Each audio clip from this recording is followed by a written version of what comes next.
കൂട്ടുകാരെ ഇനി ഇങ്ങനെ ഒരു വിഭവമാണ് തയ്യാറാക്കുന്നത്. അപ്പോഴ് കോവയ്ക്ക വെച്ച് ഒരു കോവയ്ക്ക വരട്ടിയതെന്ന് എന്തെങ്കിലും പറയാം.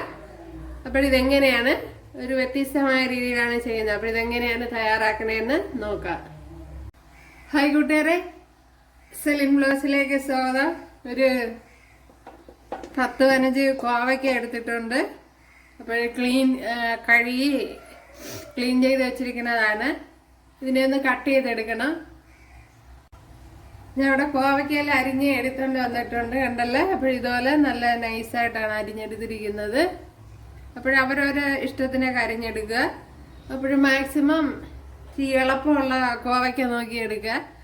എനിക്കും കുറച്ച് ഇതുപോലെ മൂത്ത കോവയ്ക്ക കിട്ടി. എല്ലാം കളയാൻ പറ്റില്ലല്ലോ, അത് ശ്രദ്ധിക്കുക. അരിയുന്നത് ഏത് ഷേപ്പിനെന്ന് വെച്ചാൽ അതൊക്കെ അവരവരെ ഇഷ്ടത്തിന് ചെയ്യുക. ഇവിടെ 2 ടേബിൾ സ്പൂൺ വെളിച്ചെണ്ണ ഒഴിച്ചു കൊടുത്തിട്ടുണ്ട്. അതിലേക്ക് ഒരു 10 വെളുത്തുള്ളി എടുത്തിട്ടുണ്ട്. ചെറിയ വെളുത്തുള്ളിയാണ്. വലുതാണെങ്കിൽ 5 എണ്ണമൊക്കെ മതിയാവും. അത് കഴിഞ്ഞ് ഇഞ്ചി ഇട്ട് കൊടുക്കുക. ഒരു 3 പച്ചമുളക് അരിഞ്ഞ് വെച്ചിട്ടുണ്ട്, അത് ഇട്ട് കൊടുക്കുക.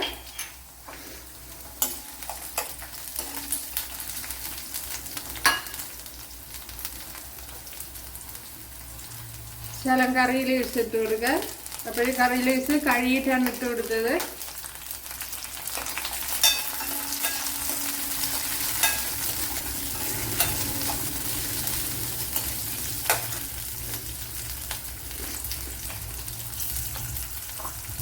ഇനി ഒരു 15 കൊച്ചുള്ളി എടുത്തിട്ടുണ്ട്, അത് ഇട്ട് കൊടുക്കുക. കൊച്ചുള്ളി ഞാൻ ഇതുപോലെയാണ് അരിഞ്ഞെടുത്തിരിക്കുന്നത്. പിന്നെ കൊച്ചുള്ളി അരിയാൻ ബുദ്ധിമുട്ടുള്ളവർക്ക് സവാള ഇട്ട് കൊടുക്കുക. 1-2 സവാള അരിഞ്ഞിട്ട് കൊടുത്താലും മതി. ഇനി ഒരു ചെറിയൊരു സവാള എടുത്തിട്ടുണ്ട്, അത് ഇട്ട് കൊടുക്കുക.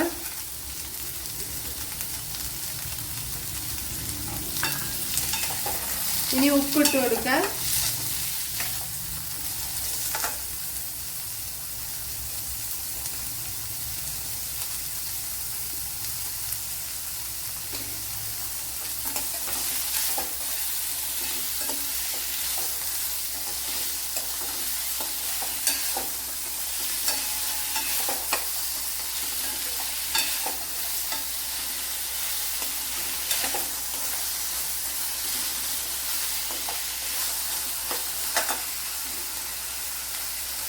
ഒരു തക്കാളി എടുത്തിട്ടുണ്ട്, അതിട്ട് കൊടുക്കുക. തക്കാളി പഴം അത് ഇതുപോലെ ഒരു മീഡിയം സൈസ്.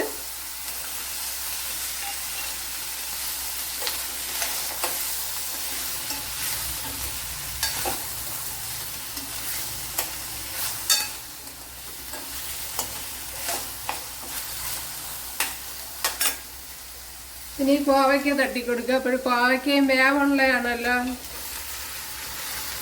നമ്മുടെ കോവയ്ക്കയും കൊച്ചുള്ളി എല്ലാം കൂടെ ഒരുമിച്ച് അങ്ങ് വെന്തോളും.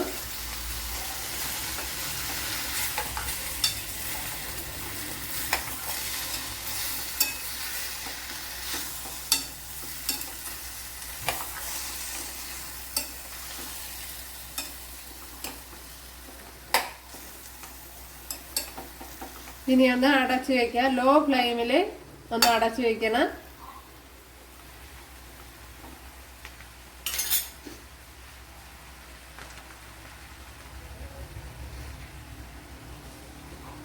ഇപ്പോൾ അടച്ചു കൊടുത്തിട്ടുണ്ട്.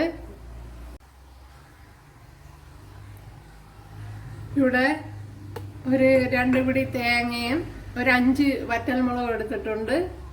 ഒരു 1/2 ടീസ്പൂൺ പെരുംജീരകം, വലിയ ജീരകം.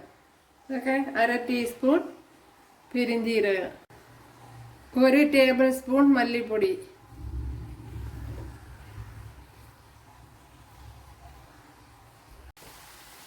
ശകലം 1/2 ടീസ്പൂൺ മഞ്ഞൾപ്പൊടി ഇട്ട് കൊടുക്കുക. കോവയ്ക്ക വെന്ത് വരുന്നതേ ഉള്ളൂ. ഒന്ന് അടച്ച് തന്നെ വെച്ചിരിക്കാം.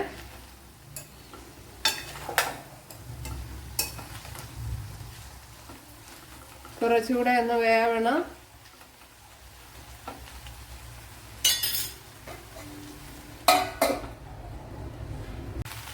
ഇനി അരച്ച് വെച്ചിരിക്കുന്ന അരപ്പ് ഇട്ട് കൊടുക്കുക. ഇത് ഞാൻ ക്രഷ് ചെയ്താണ് എടുത്തത്.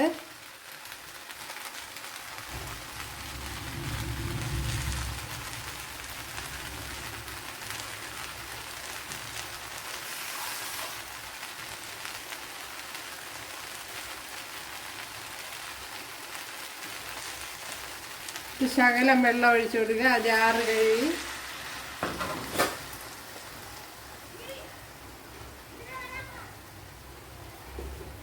ശകലം മഞ്ഞൾപ്പൊടി ഇട്ട് കൊടുക്കുക.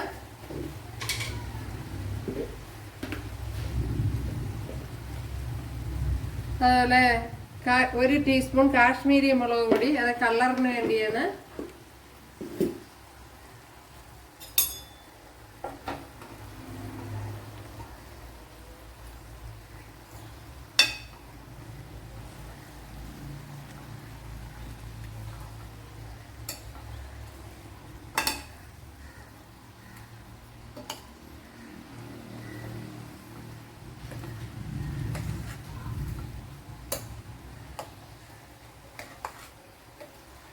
ഇനി ഈ അരപ്പിന്റെ പച്ചമണം ഒന്ന് മാറണം. അതിനുവേണ്ടി ഒന്ന് അടച്ചു വെച്ചിരിക്കുക.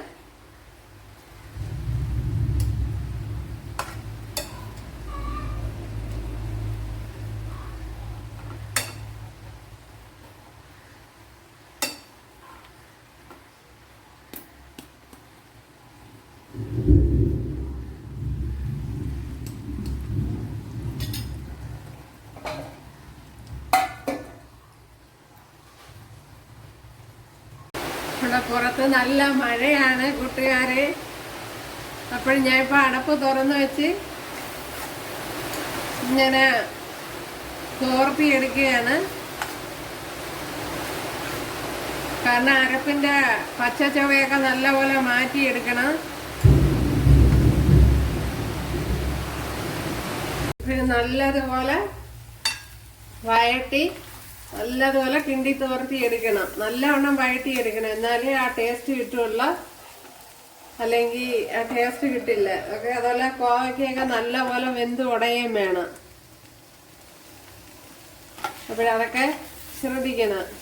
അപ്പോഴിനി ഇത് തന്നെ മതിയാവും. ഇവിടെ 1 ടേബിൾ സ്പൂൺ വെളിച്ചെണ്ണ ഒഴിച്ചു കൊടുത്തിട്ടുണ്ട്. അതിലേക്ക് ശകലം കടുക് ഇട്ട് കൊടുത്തിട്ടുണ്ട്.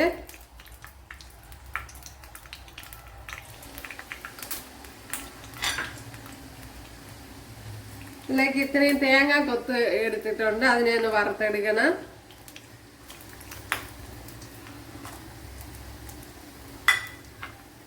അതിനോടൊപ്പം തന്നെ കൊച്ചുള്ളിയും കൂടെ ഇട്ട് കൊടുക്കാൻ. തേങ്ങ കൊത്തൂടെ ഇട്ട് കൊടുക്കുമ്പോൾ നല്ല ടേസ്റ്റ് ആയിരിക്കും.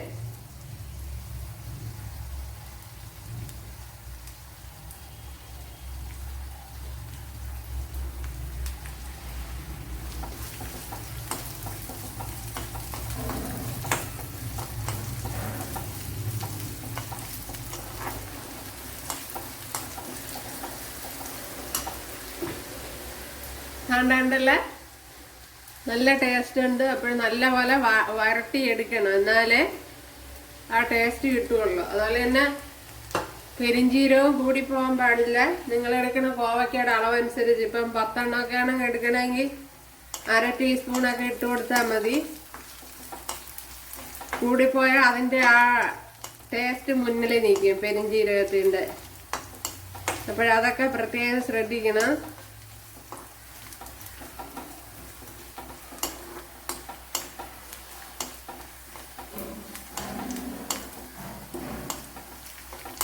അതുപോലെ അരപ്പിന്റെ പച്ചമണവും നല്ലവണ്ണം മാറ്റിയെടുക്കണം. അതുപോലെ കോവയ്ക്ക അടച്ചൊക്കെ വെച്ച് നല്ല വേവിക്കണം.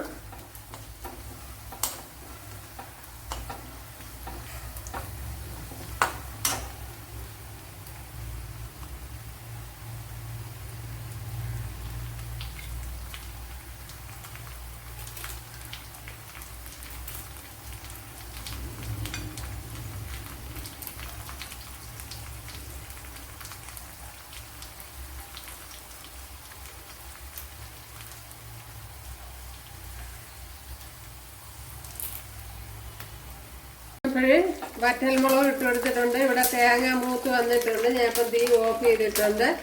അപ്പോഴിതിലേക്ക് ഇട്ട് കൊടുക്കുക. ഇനി കറി ലീവ്സും ഇട്ട് കൊടുത്തിട്ടുണ്ട്.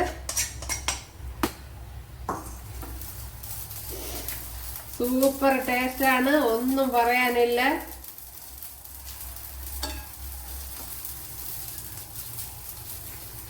നല്ല ടേസ്റ്റ് ഉണ്ട്. അപ്പോൾ നല്ല കുറച്ച് കാര്യങ്ങളൊക്കെ ശ്രദ്ധിക്കണം, എന്നാലേ ആ ടേസ്റ്റ് കിട്ടുള്ളൂ. ഓക്കെ,